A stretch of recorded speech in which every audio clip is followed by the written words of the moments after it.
Welcome to Running Hot, Action Network's motorsports betting podcast. I'm your host, Nick Giffen, predictive analyst here at Action Network. Joining me, as always, my co-host, Stephen Young of Roto Grinders, better known as Stevie TPFL. And this week, we're talking bets for the Food City Bristol Dirt Race here on Running Hot. Last week, Kyle Larson drove to his first win of the year at Richmond Raceway. He came out on top after taking some damage early in the race from a pit road collision. His Hendrick Motorsports teammate William Byron was strong, as were the Joe Gibbs Racing Toyotas with Denny Hamlin, Christopher Bell, and Martin Truex Jr., all leading at various times in the race. So, Stevie, what did you think of Richmond? Did you think the racing was good? And just in general, what did you think about Larson, the Gibbs guys? What did we learn from Richmond overall? I think I'm a huge fan of this package. I think that it's fantastic, and I don't want it to go away because I think the product on track was just fantastic. Like, we saw passes for the lead, we saw fall off, we saw you could have multiple different strategies. I mean, Josh Berry's the excellent example, and it's weird to say that when we're talking about that 9 team in general when it comes to strategy, but they were going to go a lap down, so they made it where, hey, we're going to pit one extra time. If no cautions come out, we'll stay on the lead lap going into the final stage, and that's exactly what happened. So that strategy led for him to stay on the lead lap, which also led for him to do some strategy in that final stage and give him a chance to finish inside the top 5 and honestly give him a chance to win the race. We all know that, that's his background. Managing tires at this type of racetrack is what he grew up on. But we really got to kind of see it shine because of strategy. We saw the Fords kind of launch really fast, which we thought Harvick was going to be great long run. And really, it was the JGR cars. Even Ty Gibbs was fast on the long run. So I think the package was fantastic. I think the racing on the track was fantastic. And the fact that we're getting some tire wear at Richmond now, plus we're getting tire wear with this package, I can't wait for the fall race. I think Richmond is a track that we should all be excited on, kind of betting and on the fantasy side of things too. Yeah, 100% agree. You mentioned Josh Berry. He did finish second. William Byron, of course, was strong, leading a bunch of laps as well. So Hendrick, Joe Gibbs Racing, the Toyotas in general, they were all really good. A little bit of concern still for the Fords. Joey Logano had maybe a borderline top 10 car. I know he finished 7th, maybe a bit flattering there. He was really good on the restarts. He fires off so well. We saw the same thing at Phoenix, fires off well, but didn't quite have the long run speed, and similar for his teammate Ryan Blaney. Austin Cindric wasn't near the top 10 all day. So kind of continuing that trend we saw from Phoenix. But it is time to move on from Richmond to the third annual Bristol Dirt Race. NASCAR is kind of returning to its roots with the dirt racing. Obviously, they last raced on dirt prior to 2021 in the 60s. So it's just an interesting style of racing that most people our age, or anybody our age, and most people currently who are NASCAR fans didn't get to see until 2 years ago. So we've seen 2 Bristol dirt races, Stevie. It's pretty tough without a huge sample size. So how are you looking to handicap Bristol dirt overall? Take some shots on some long shots. It's going to be way different this year to years past. We got a Sunday night race, and everybody that, I grew up at a dirt track, a night race on dirt is going to be way better than a daytime race on dirt. So, that's huge.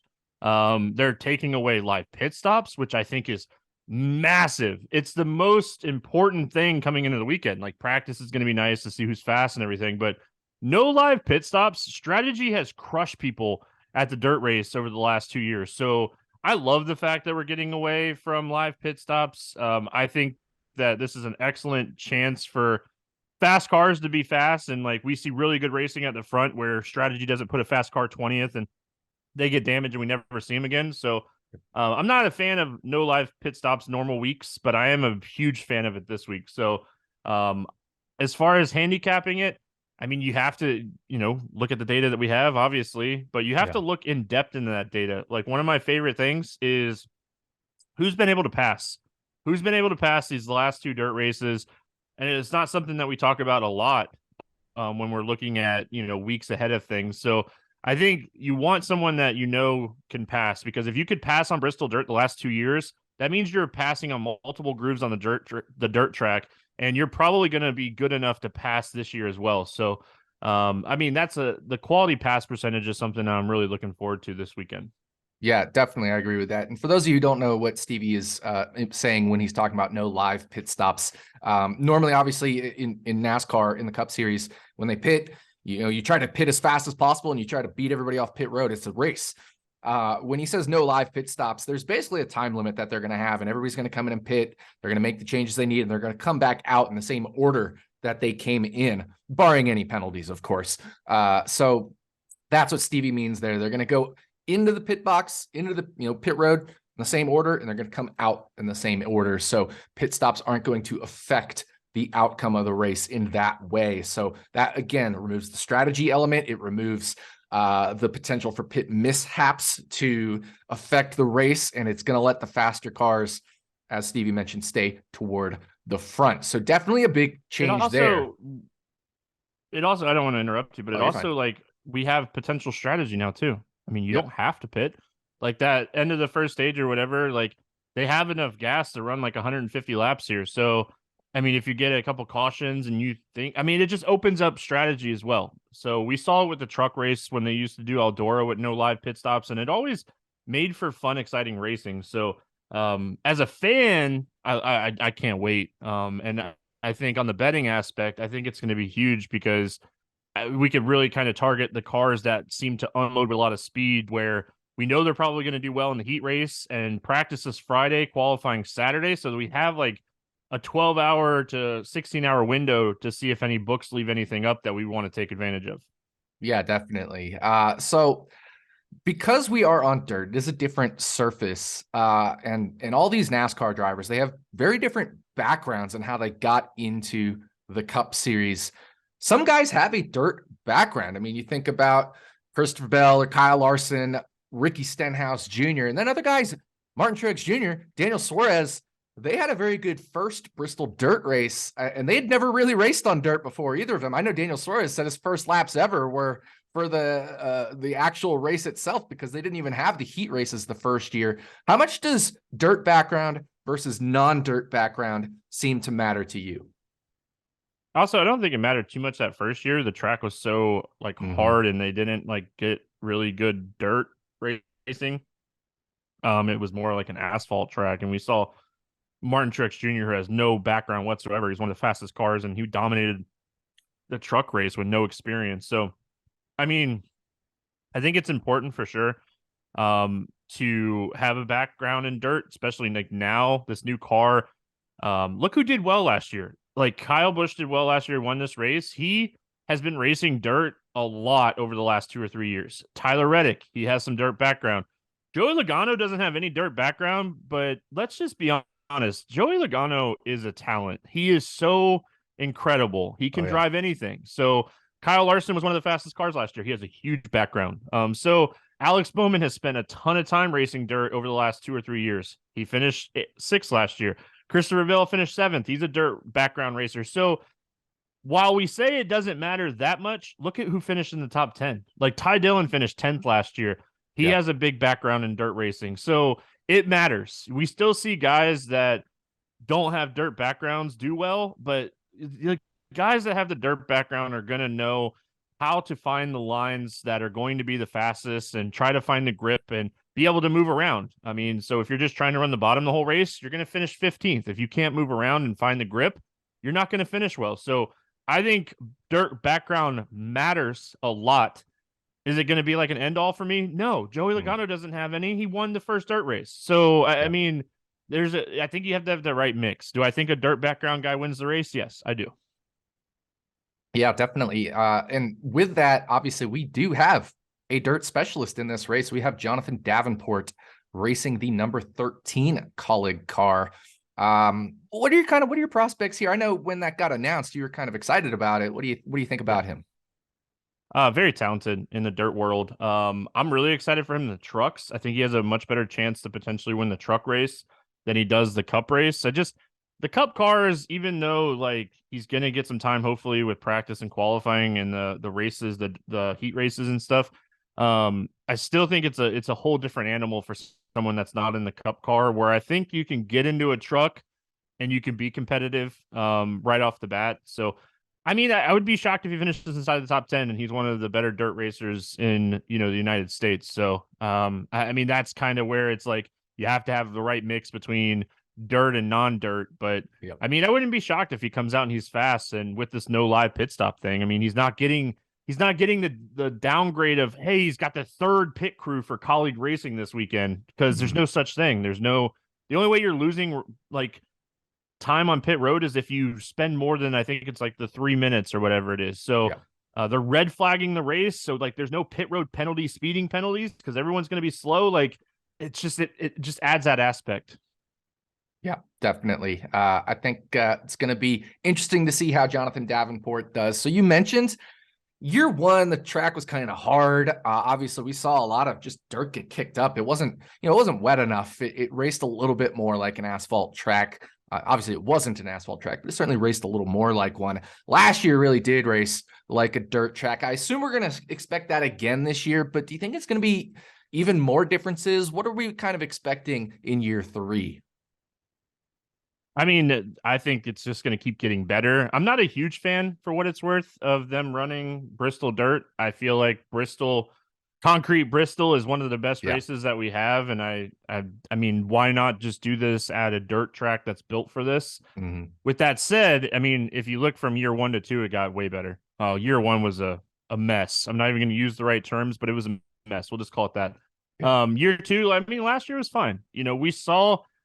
We saw the dirt racers do way better last year than year 1. I mean, look at the top 10 last year compared to the top 10 year 1 was way different in the type of driver. So I think it's just going to keep getting better. I think the Sunday night race aspect helps. I think the fact that there's some rain in the forecast this weekend and going to wet up the track even more. I mean, it's really like this isn't a concrete track. So if it rains a lot on Sunday morning, are we going to be ready to race Sunday night kind of thing? Yeah, definitely. So I think just going to be interesting to see how the track kind of plays out, what its composition is like from the potential rain this weekend and just how NASCAR treats it in general. But I think you're right. I think it's going to favor the dirt guys more than it did in year 1 and potentially even more than it did last year. So that is our preview for Bristol Dirt. Now it's time to dive into some bets. As always, we're going to take you for a lap around Bristol with the dirt on it this time. That is 4 turns, 1 pick from each of us per turn before we dive into victory lane. So, Stevie, we've taken the green flag, and it's time to dive into turn 1. My favorite lap around any racetrack has been Bristol. It was concrete Bristol, but it was with Darrell Waltrip, and he took us like right up next to the wall. And I'm not going to lie, I was a little nervous, but favorite lap. We're going to start off with some top 10 bets, or something like early in the week that I'm going to get on, because if we do get practice in the heat races, we're going to see these lines move. Some are going to move to our favor, some are not. I'm going to go Martin Truex Jr. top 10 plus 115. This is anywhere from like 130 to 160. And both of the top 10s that I have for the first 2, shop these around. I'm going to say that because they're going to be all over the place. But 9th in driver rating over the first 2 dirt races here at Bristol. Pit strategy hurt him a lot both years. So I think he's going to be one that benefits a lot from no live pit stops. My model has this closer to like minus 120. So I'm showing some value at getting this at plus 115. I mean, the first dirt race, this guy had 40 fastest laps and 126 laps led. Last year, he got some damage super early and we never really saw him. So I think if he can go out and have a good heat race, he's someone that probably ends up in like the 15 to 20 starting position. And I think he's someone that can move forward. Martin Truex Jr. is a talented race car driver. So I like getting him at plus 115 top 10 here. Yeah, I agree with that. And actually, he is going to be my turn 1 pick as well. But instead, I'm going to take him for top Toyota plus 700. Now, the top Toyota is a little tough because obviously we have dirt racer Christopher Bell. We have Tyler Reddick. Both of them should easily be the 2 heavily favored drivers in the Toyota camp. But things can happen on dirt, as we've seen. Christopher Bell wrecked out in year one. Tyler Reddick got wrecked going into the final corner, going for the win last year by Chase Briscoe. So things can happen in these kinds of races. And after that, it is Martin Truex Jr., Denny Hamlin, even Bubba Wallace is good, but none of these guys are quite the level of Tyler Reddick and Christopher Bell. So if something happens to Reddick and Bell, I do think Truex at 7-1 is right there, just based off of everything you said. I mean, he led 126 laps that first Bristol Dirt Race. He even won the truck Bristol Dirt Race that year. And obviously the early damage makes last year hard to assess, but if you do take out in some way, shape, or form Bell and Reddick, he's potentially, possibly, probably the next one in line that I would look at to be the top Toyota, maybe right up there with Denny Hamlin. And I think, Bubba Wallace and Ty Gibbs will both be interesting as well in the mix. So I could certainly see wanting to take a flyer on one or the other of those for a top Toyota as well. But I like Truex top Toyota at 7-1 for my turn one pick. All right. So that is turn one. And we're not gonna, kind of glide through turn one. We're going to drift through turn one into turn two. So it's time to drift into turn two. Really quick before I get into my turn two pick, going back to your top Toyota, I think getting Truex at 7-1, I think getting Gibbs at 13-1 or Wallace at 13-1 is fine as well, just because there's so many things that can happen at this type of racetrack where taking those long odds, there's only 6. You mentioned it. There's only 6 Toyotas. Bell and Reddick are clearly the 2 favorites. That doesn't mean anything, at a racetrack like this. So just wanted to kind of add that as well. My turn 2 pick, we're hitting the gas. We're getting off turn 2. We're hitting the gas. I'm going Ryan Blaney, top 10. He's finished 8th and 5th in 2 Bristol dirt races. Another line that is anywhere from 130 to 160 on most books. So we're getting really nice value here. 85 quality passes in those 2 races, the most quality passes. I talked about how it's important for passing, 11th and 7th in speed rankings, but he was someone that got better as the race went on both of those races. So we've seen him do it now twice. We've seen him do it on the harder type of track. We saw him do it on the more traditional dirt type of track. So I think Ryan Blaney top 10 at plus money is just fantastic value here early in the week. Yeah, I agree with that. And, those Penske cars have looked strong both years. You mentioned Blaney, 2 top 10s, obviously Logano, 2 top 3 finishes.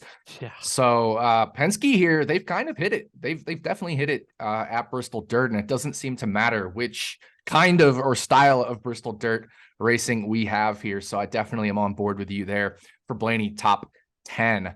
For my turn 2 pick, I'm going to go into this RFK, the Roush Fenway Keselowski camp here. And I'm going to take Chris Buescher minus 105 over his teammate and team owner, Brad Keselowski. Seems like now neither of these guys have a major dirt background here, which is actually why it almost makes this a little bit easier to handicap, because we're not saying, well, this is a dirt guy versus a non-dirt guy or whatever. And their teammates. So I think this is a very good spot to handicap here. Buescher just kind of has had a knack for this, though, in the 2 races we've run at Bristol Dirt, running an average of 80.7% of the laps inside the top 15. And that's the 4th best among all drivers that ran both races. That's ahead of guys like Chase Elliott, a guy you just mentioned, Ryan Blaney, Daniel Suarez, dirt driver Ricky Stenhouse Jr., William Byron, and even Kyle Busch, Rowdy, to name a few. And I'm not talking overall percentage of the laps. I'm talking percentage of the laps they ran. So if a driver crashed out 100 laps early, I'm just looking at the percentage of the laps he ran. So it's not penalizing them for having a problem. So Buescher, 4th best in terms of percentage of laps inside the top 15 average per race. And that's definitely ahead of, I mentioned all those other guys, that's definitely ahead of Brad Keselowski. Is only at 46.8% in this number. And it's a fair comparison too, even when I talked about not penalizing guys who have shortened races. Well, they've both completed every lap. So they didn't have major incidents, maybe some minor ones here or there, but it just seems to be a product of Buescher has been better on dirt. And one of those races, Keselowski was even in Penske equipment that first year in 2021 when Logano won. We talked about that. Blaney finished 8th. Well, Kez finished 11th in that race, which was a little bit lucky. Buescher finished 14th. So Keselowski actually beat Buescher in that race. And Keselowski actually beat Buescher last year as well. But Buescher absolutely has the better stats in the predictive metrics, better quality pass percentage. Again, something you've been big on. Average running position, which of course correlates with top 15 laps. Green flag speed in both races. He just hasn't quite closed it out and has just barely finished behind Keselowski in both of those races. But long-term averages, Chris Buescher should be favored here over Keselowski. So I actually wrote it up, and you'll see it on Action Network when this podcast drops as my early best bet. I like this one. So, I mean, taking the live pit stops out, I think you factor in those speed stats way more, because now we're taking the unknown part of what we try to do with pit stops away. And I mean, I'm going to factor, speed in more than anything else this weekend. The fact that Buescher's been better, not to mention, Buescher won the fall race at Bristol. He's very good at steep tracks. So if this is a harder type of track because we get rain and they pack it down too much, he's going to benefit from that. So I like this one. This is a good one. Yeah. All right. Well, that is turn 2. Now we're going to go down the backstretch and dive into turn 3. Yeah. So, the first 2 turns, we got our good value top 10s in there. Now I'm going to go a little bit riskier, but someone that I think can really pay big for us this week. And you're going to talk about it as well. Justin Haley, top 10 plus 285. This guy has been running dirt all off season. I live close to Volusia. I spend a lot of time there. My dad works there. And this guy was there for Speed Weeks running anything that he could. So Pit crew has cost him a lot this season. It has not been the best on pit road for him. This is a guy that is definitely going to benefit from no live pit stops. Average running position of 13.8 and had top 10 speed here last year. I also threw a little small bet on him at 80-1 to win this race, because I think if we're taking out live pit stops and we're looking at speed, I think if this is going to play like a traditional dirt race, he needs to be in the conversation of guys that have experience on dirt, that have spent a lot of time on getting better on dirt. So if equipment is not going to matter as much at this type of racetrack, I think we have to look at the top 10. I think we have to look at him to win at 81. So very high on Justin Haley coming into the weekend. Really hope that we get practice and qualifying, which you're going to talk about here in just a second. Yeah, well, if you'd like him to win 80-1, I like him to finish top Chevy at 33-1. Right now, I'm just going to put it as a lean because I really want to see what happens with this potential rain in the forecast. If the heats get wiped out completely, Haley's going to be starting towards the back with that big points penalty he's had, finishing 29th at Richmond. So he'll be starting towards the rear of the field. We may get even better odds than this in terms of the upside bet. Obviously top Chevy or to win is an upside bet, even more so than a top 10 bet, which probably wouldn't be as affected as much. So gonna just say this is a lean for now, but you absolutely convinced me on Haley here, Stevie. Not that I didn't like him coming in, but I had a different bet written up here and I changed it to this Haley top Chevy based off of, you making me look a little further into the data here, and I love it. He also did have top 10s in both Eldora dirt races that he ran in the truck series. Obviously, we talked about Jonathan Davenport now as a teammate to just talk things over with, where certain lines may be good as whether it's practice goes on or just setup advice if we do get practice. And last year, Justin Haley was the 6th best Chevy in top 15 percentage and average running position. If we look at what the consensus odds are for the 6th best Chevy right now, it's either, depending on where you get it, what book, it's 9-1 or so with like a Ross Chastain or a Daniel Suarez type. Well, if Justin Haley really is the 6th best Chevy this year, he probably should be in that 9 or 10 or 8-1 range, but we're getting 33-1. Now, like I said, I only have this as a lean because of the rain in the forecast, potentially for the heats. But if the week goes on and we see the rain may shift around or not be there during the time of the heats, I'll jump on 33-1 earlier because I don't want to end up losing out on that value if we do end up having the heats and he ends up starting 12th or something like that. And all of a sudden he's 20-1 or 18-1, something like that. So it's a lean for now, but I'm going to watch the forecast. I may still bet it before the heats and practice and all that take place. Heck yeah, man. I'm in. I like I said, I think he if we get the heats, I think he has the upside to win this race. If he has to start, and we don't know like qualifying order yet, that usually comes out Friday.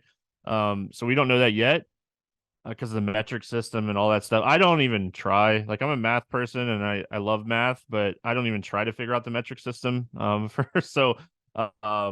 mean, I think this is a strong lean. This is one that, like you said, if we get like a rained out heat races, like we might see this top 10 push to like 350, 400 type. Yeah, definitely. So that is our turn 3 pick. We're both on Justin Haley in various markets in turn 3. And now it's time to dive into turn 4.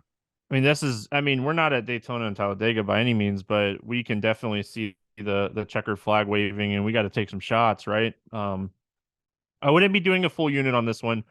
This is more like a quarter unit for me, but it's Ricky Stenhouse Jr. to win this race at plus 2,300 over on BetMGM. Speed in both races on dirt. This is a dirt racer. This guy spends a ton of time running dirt in the offseason. He has his own dirt team. So finished second the first year we ran this race, ranks third in quality passes, second best closing speed in the 2 races that we've had here. Another guy I think really benefits from not having live pit stops, because I think he's going to unload with speed.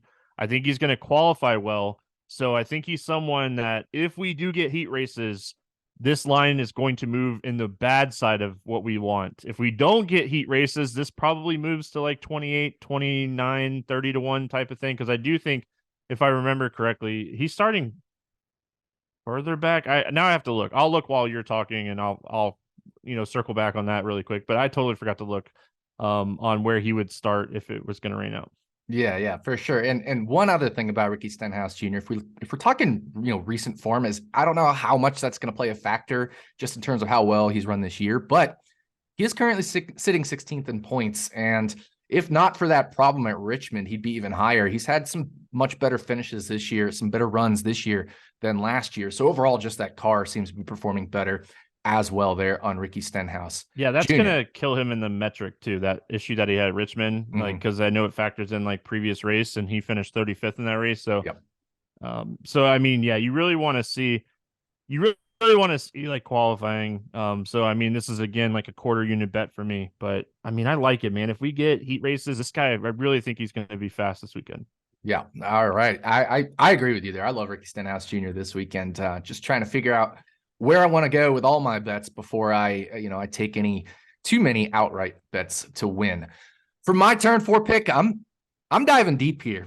We're getting a little down and dirty for Bristol Dirt. I'm going to take a Rick Ware racing car. I'm going to take JJ Yaley to finish inside the top 10 at 50 to 1. And again, this isn't a big bet. If you want to throw a 1/10 of a unit or a quarter of a unit, totally fine with that. But I have something called a driver quality metric, which is how good is the driver, just the driver part of it on dirt or at various different types of tracks. And JJ Yaley, based off the results he's had in the Cup Series and in the Truck Series, is 5th overall in my driver quality metric, and 3rd if we look just at Cup Series races. Now, obviously, this is just the driver skill component, which is removing equipment.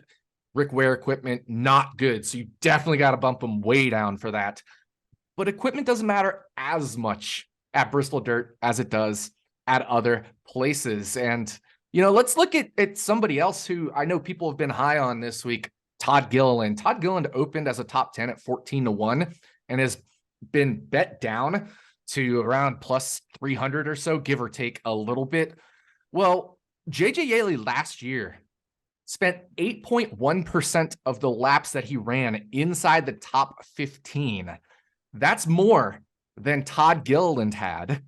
And he had a better average running position and driver rating than Todd Gilliland would have had JJ Yaley not made an early exit for a crash there. So, because driver rating, finishing position factors into that formula. But if you take where JJ Yaley was running at the time and use that in the driver rating formula and make that where his average running position would have been, those would have been better than Todd Gilliland as well. And if we love Todd Gilliland at 14 to 1, and I do, I think it's a good bet, Todd Gilliland 14 to 1 for a top 10 finish, which of course is no longer available. We got to like JJ Yaley at 50 to 1, a dirt guy himself, the USAC Triple Crown winner in the early 2000s, 2003, I think. and is just one of the legends all time in USAC in the various USAC series there. So at the time that we're recording this, by the way, BetMGM actually has JJ Yaley as their biggest liability. So if you can get JJ Yaley top 10, 50-1, make sure you can do that. What do you think, Stevie? I like it. I mean, I think long shots on a race like this where you can have a wreck rate, like take out 8 to 12 cars because there's just nowhere to go and you're going to be slipping and sliding. Do I think he's going to have top 10 speed? No, I don't. And I don't think you do either. And I mean, we're getting this at 50-1. Do I think he's going to have top 20 speed? I mean, I think it's going to be close. Yep. Is he another guy? I know I keep saying this, but is he another guy that benefits from no live pit stops? Yes. Rick Ware Racing is pitting this car. He is going to benefit from not having live pit stops. So, I mean, you have to factor this in. I know I keep saying it, and I know it's like over and over and over again, but you have to factor this in this week. No live pit stops is the biggest thing for us this week. Absolutely. So that's just a little flyer there. And I really like that 8.1% number inside the top 15. If you translated that into top 10, maybe it's 3%, but that's still better than the 50-1 we're getting. So definitely like that. So we've made it through our 4 turns. We've completed a lap on the dirt at Bristol. Stevie, time to drive into victory lane. Where are we going? I mean, we're going back to turn 1, technically. I mean, we're going to be doing donuts in turn 1. We're going to Martin Truex Jr. We're just getting really nice value here at 30-1. This is a guy that had plenty of speed both times we were here before some issues. And I mean, this is a guy that can win this race. He's got the momentum right now. This team, JGR, looks way better to start this season than they did last year. So, I mean, for me, when we were talking about this is just more of a momentum boost bet type of thing for me. Do I like this? Yeah. I mean, getting him at 30-1 is odds that we want to see. I mean, we're getting him at plus money for top 10.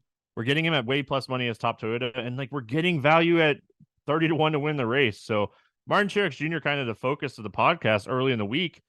Does practice and stuff change that? Maybe. But at the end of the day, this is early week value. And, that's kind of what we're looking for here on Running Hot. Yeah, absolutely. So make sure you shop around as always for the best lines here, but 30-1 is the best I do see out there right now. Martin Truex Jr., I definitely would take it 30-1 for all the reasons we've talked about. So, that momentum that you're talking about from Richmond certainly as well helps. I mean, he had a really good car there, just got kind of a little bit, booted out there on strategy at the end. Let's just call it like it was. It was terrible crew chiefing. Yeah, it was really bad, and he didn't have that extra set of tires. Why are you pitting in that first stage when everyone stayed out? No, it was bad. You lost a set that you really needed that would have given you a chance to win. Martin Truex Jr. would have had a chance to win the race. Yep. Martin Truex 100%. Jr. probably would have won the race. 100% agree. So that is going to do it for the Food City Bristol Dirt episode of Running Hot, Action Network's motorsports betting podcast. We'll be back this time next week to talk about bets for the NOCO 400 at Martinsville Speedway. Another half-mile-ish track there, flatter one and not on dirt. For what is sure to be, I would think, a better race than last year's cold weather affair. Obviously, we have the better short track package now as well, the lower downforce package. So hopefully that Martinsville race is a lot better. On behalf of my co-host, Stephen Young, thanks again for listening, and we'll see you back here next week on Running Hot from Action Network.